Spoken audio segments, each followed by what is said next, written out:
spiritual truth that I'm working with today is that you are the author of your experience. You're the author of your experience. Now, notice that I did not say that you are the author of everything that has ever happened to you. I don't want to talk about whether that car caused to bump into you, whether you caused that to happen. I don't want to talk about whether that company that you worked for reorganized you right out of a job and you caused that to happen. I don't want to talk about whether you caused that lump on your breast to appear in or your spouse of 20 years to walk out the door. I don't want to talk about how you caused any of that to happen. You should look at that and decide what part you might have played in any of that. But that's not what I want to talk about today. You can decide whether those are worthy things for you to ask a question of. But our founder, Ernest Holmes, says this. He says, the why of your conditions are not important. In fact, asking why things are happening to you can actually delay your spiritual development. The important question is how you will author your experience of what it is that's happening to you. You can, and I have, authored myself as a victim of situations just like the ones I've mentioned. You can, and I have, authored myself as angry, sad, and afraid of life as a result of the conditions of my life. Or you can develop a spiritual intelligence and author a victory experience of anything that is thrown at you. But it takes work, it takes study, and it takes practice. It takes work, it takes study, and it takes practice to author yourself as a in victory over anything that happens to you. You know, I've been totally upset, frustrated, sad, angry, demoralized by the killings that we have seen in the last couple of weeks. And so I knew I had to pick myself back up. I couldn't stay in that state forever. It wasn't helping me. It wasn't helping Donna. It wasn't helping society. It wasn't helping people in this church. It wasn't helping anybody for me to be that angry, that demoralized, and that sad. And so I picked up and started restudying a book called SQ21, The 21 Skills of Spiritual Intelligence by Cindy Wigglesworth. And you know, unfortunately, when I pick up a book, you all get to read the book as well. So scientists have pretty much left in the dust that we have this idea that we have only one IQ. We used to test people, and sometimes people are still being tested, to see what their intelligence quota is. If you were around 100, you were average. If you were under 70 on the IQ test, you were considered a little feeble-minded. And if you were over 140 on the IQ test, you were considered to be a genius. It was assumed that God sent us here with a number, kind of printed on our forehead, and we would begin to, depending on our nature and our nurture, we would perform according to our IQ. But now the thinking is that we have more than one intelligence that should be measured. In fact, the thinking is now that we have 4. Physical intelligence, cognitive intelligence, which is simply your ability to process information you already have in your mind. That's what cognitive intelligence is. Emotional intelligence and spiritual intelligence. And it makes sense. Have you ever noticed somebody who is very bright academically, but totally awkward socially? Or athletes who can do amazing feats, but the upstairs department is a little short on inventory? It's true that we all have strengths that are our nature, but we shouldn't think for a moment that we can't improve anything that isn't our strong suit in any of those areas.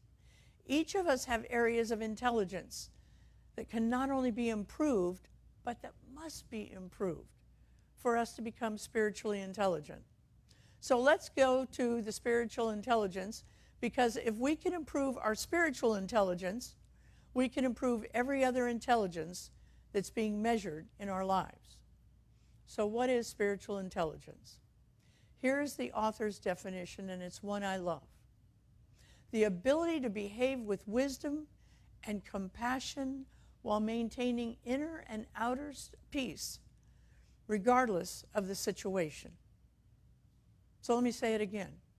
Spiritual intelligence is the ability to behave with wisdom and compassion while maintaining inner and outer peace, regardless of what the world's throwing at us. I don't know about you, but I'd really like to have that. To behave with wisdom and compassion. In other words, to behave with love while maintaining inner and outer peace, regardless of what the world throws at me. You find drugs in your 13-year-old's backpack, and you behave with wisdom and compassion and maintain inner and outer peace. You feel like an imposter at work because everybody else thinks that you know what you're doing, but you know you really don't know what you're doing. But with spiritual intelligence, you can maintain inner and outer peace, work with love and compassion. You have your first date with somebody you met online. You're getting ready for that date. And you remember, oh, I submitted a picture that was significantly touched up. And now I'm going on that date. But you go anyway. And you go with love and wisdom and compassion. And you maintain your inner and outer peace.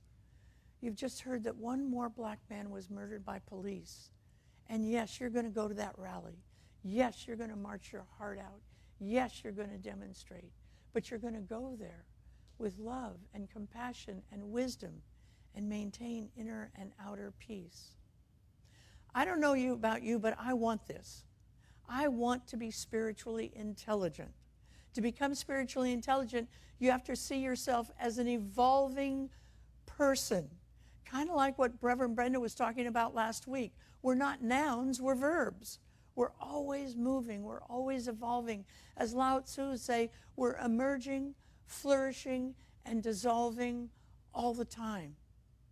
In order to become spiritually intelligent, we need to understand the self. Now notice that I did not say become preoccupied with the self, but to understand it. The self is dynamic, it's flowing, it's fascinating. We are all flowing all the time, and there are many streams that make up who we are. Some aspects of ourselves may be highly developed, and other aspects of ourselves will remain constant, and some will lag behind. Spiritual intelligence comes down to one question. And those of you at home have a piece of paper. Those of you here who can put out your phones and ask this question. I want you to ask this question every single day. Who is driving your life? Is the calmer, wiser, higher self in charge? Or are you being driven by an immature, short-sighted ego?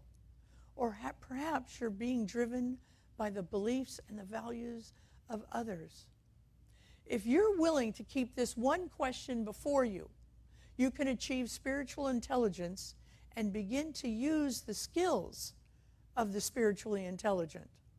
Keep in mind, spiritual intelligence has nothing to do with religion. Religion is a set of beliefs that can help people stay successful in living a value-driven life. We are a religion, and you know that because I tell you the 4 things every single Sunday morning. Being spiritual does not mean that you are spiritually intelligent either. We're all spiritual, whether you want to accept it or not. Spirituality is being connected to something bigger than we are right now. Spiritual intelligence is the ability to behave with wisdom and compassion while maintaining inner and outer peace, no matter what's being thrown at us. When we embody this definition, we can begin to embrace the 21 skills of spiritual intelligence. The first 5 of these skills are under the heading of little self and big self awareness, sometimes thought of as higher self and lower self awareness, sometimes thought of as your ego and your soul.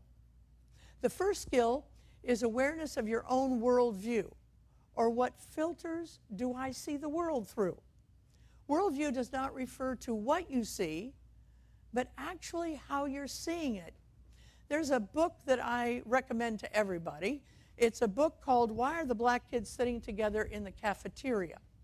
And in this book, she has a fabulous example of how worldview can really change what we're looking at and how worldview expresses how we're responding to the world. Several years ago, one of my students conducted a research project investigating preschoolers' conceptions of Native Americans. Using children at a local daycare center as her participants, she asked these 3- and 4-year-olds to draw a picture of a Native American. Most children were stumped by the request. They didn't know what a Native American was. But when she replaced the question and asked them to draw a picture of an Indian, they readily complied. Almost every picture included one central feature, feathers. In fact, many of them also included a weapon, a knife or a tomahawk, and depicted the person in violent and aggressive terms. Though this group of children, almost all of whom were white, did not live near a Native American population and probably had little, if any, personal interactive with American Indians, they all had internalized an image of what Indians looked like. How did they know? Cartoon images in particular were responsible. See, they developed a worldview, not what they were seeing, but how they were seeing it through, what they were seeing it through in their eyes. Like this idea, this example, most worldviews are subconscious. We're not aware of them, but we are operating from them.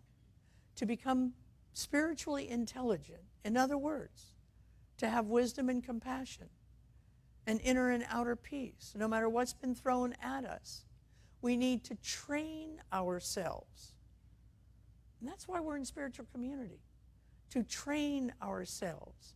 Every time we get irked by someone or something, every time we behave without wisdom or compassion, every time we lose our inner or outer peace, to ask ourselves, how is my worldview being played out here? Wigglesworth talks about a worldview she had around how people process ideas. And I totally related to this.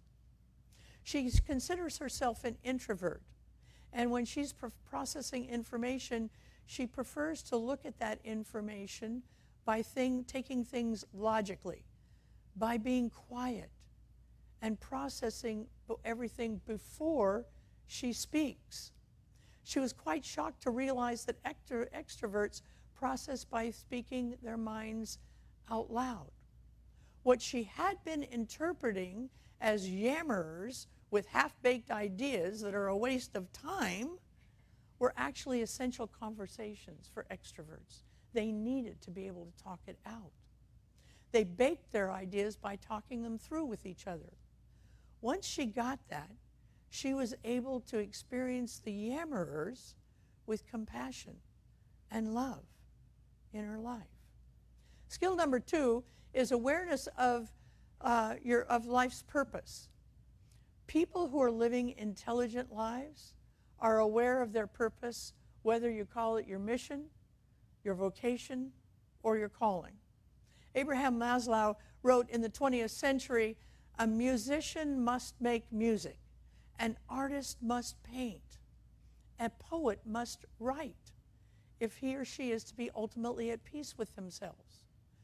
What a man can be, he must be. And this has nothing to do with income. You may realize your income from being a healthcare professional. But if you're a musician, you will have to make music in the meantime if you're to live a spiritually intelligent life.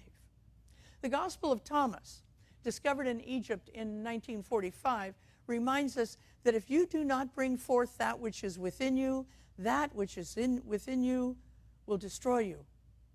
It is why I believe so many of us are walking around trying to deal with our depression with alcohol and drugs and internet and food in our lives. Depression is the opposite of expression.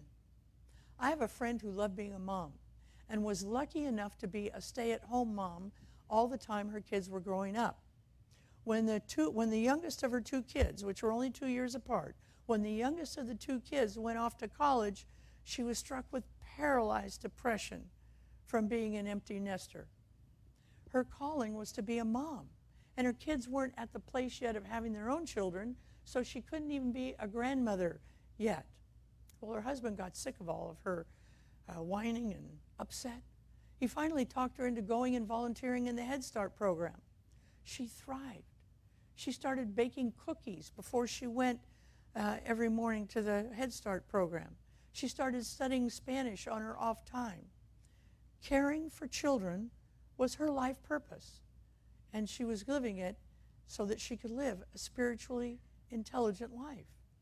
Skill number 3 is awareness of values or hierarchy, or in other words, how will I prioritize my values? Let's start by making sure we're all on the same page regarding the definition of a value. A value is something you feel is important. It's not driven by anybody else. It's something you think is important enough to base your decisions on. It's important enough to base your actions on.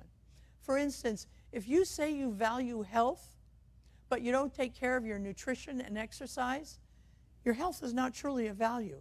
It's an aspiration in your life.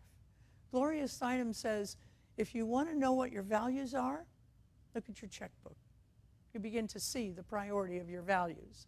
Spiritually intelligent people take time to make a list of their values, their values, their values, not their parents' values, not their relatives' values, not their tribe's values, not society's values, but their own values in their life, and rate them in the order of importance so that you can have greater inner and outer peace when those tough decisions need to be made.